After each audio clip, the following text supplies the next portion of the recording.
To understand more clearly what spiritual life is, we must analyze the spirit explicitly and assimilate all its laws. Only after we are really acquainted with its different functions are we able to know the laws which govern them. Only after we become familiar with those laws can we walk according to the Spirit, that is, according to the laws of the Spirit. This is indispensable for experiencing the spiritual life. We should never fear appropriating too much knowledge concerning the Spirit, but we should be extremely apprehensive if we use our minds excessively in such pursuit. God's glad tidings to men is that the fallen can be regenerated and the fleshly can receive a new spirit. This new spirit serves as the basis for new life. What we commonly term spiritual living is but to walk by this spirit which we obtain at regeneration.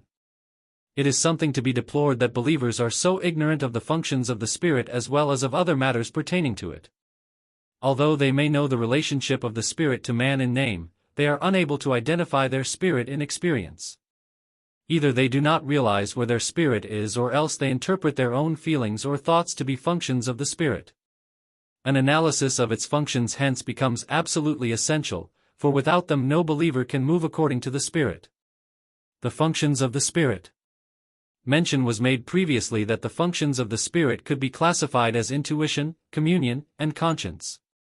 While these three can be distinguished, still, they are closely entwined. It is therefore difficult to treat of one without touching upon the others. When we talk for example about intuition, we naturally must include communion and conscience in our discussion.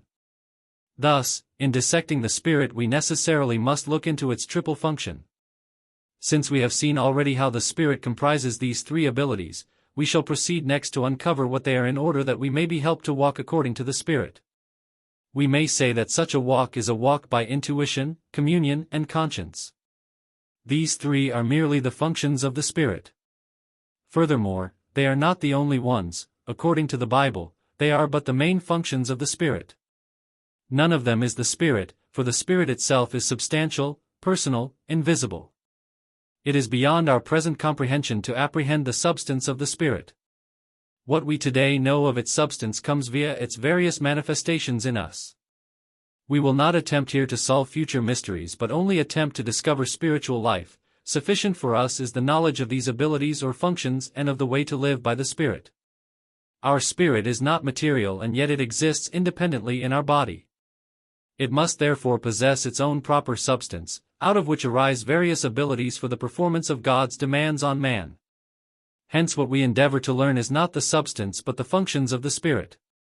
Page 69, Intuition. Previously we have compared man to the temple and man's spirit to the Holy of Holies. We shall proceed further with this metaphor by comparing the intuition, communion, and conscience of the Spirit to the ark in the Holy of Holies. First, within the ark lies the law of God which instructs the Israelites what they should do. God thereby reveals himself and his will through the law. In like manner God makes himself and his will known to the believer's intuition that he may walk accordingly. Second, upon the ark and sprinkled with the blood is the mercy seat whereon God manifests his glory and receives man's worship.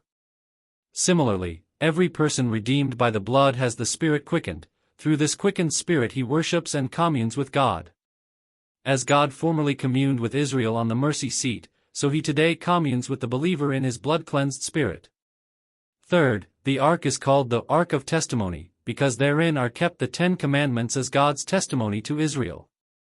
Just as the 2 tablets of law silently accused or excused the doings of Israel, so the believer's conscience, on which God's Spirit has written the law of God, bears witness for or against the conduct of the believer.